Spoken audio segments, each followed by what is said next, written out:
Hi అండి. మీరు ఎందుకు ఇలా చేస్తున్నారు? అసలు మన ఆయుర్వేదం చెప్పింది, మన పెద్దలు చెప్పింది అసలు మీరు ఏమన్నా పాటిస్తున్నారా?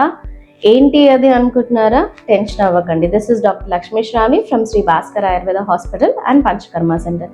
మెయిన్గా మనకి పీరియడ్స్ వచ్చినప్పుడు కొన్ని ఫుడ్స్ అనేవి అవాయిడ్ చేయాలి అని మన పెద్దవాళ్ళు కానివ్వండి, మన ఆయుర్వేదం కానీ చెప్తుంది. ఏంటి అది అంటే మెయిన్గా పులుపు తీసుకోవడము.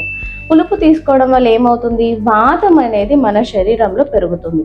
అండ్ అలాగే ఈ పచ్చళ్ళు కానివ్వండి, మసాలా ఫుడ్స్ కానివ్వండి, అవి తీసుకోవడము, దానివల్ల పిత్త దృష్టి అనేది మనకి పెరుగుతుంది. దీనివల్ల ఏమవుతుంది, మీరు ఎప్పుడు తరచూ అనుభవిస్తుంటారు చూసారా, ఈ మజిల్ క్రాంప్స్ అనేవి, లేకపోతే పెయిన్ అనేది, లేకపోతే హెవీ బ్లీడింగ్ అనేది, అవన్నీ మీరు తీసుకునే ఫుడ్స్ వల్లనే వస్తూ ఉంటుంది.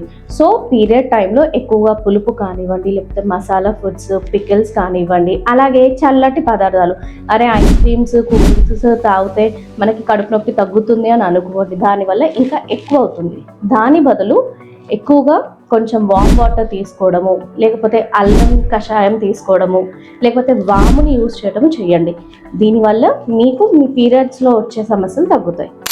ఒకవేళ మీరు కనుక ఈ పీరియడ్ ఇష్యూస్తో కానివ్వండి, లేకపోతే ఇంకేమన్నా ఆడవాళ్ళ సమస్యలతో బాధపడుతూ ఉంటే, ఫర్ కన్సల్టేషన్ డూ విజిట్ ఆ హాస్పిటల్. మా హాస్పిటల్ అడ్రస్ తెలుసు కదా, Shri Bhaskar Ayurveda hospital and Panchakarma centre, Krishnanagar, Guntur.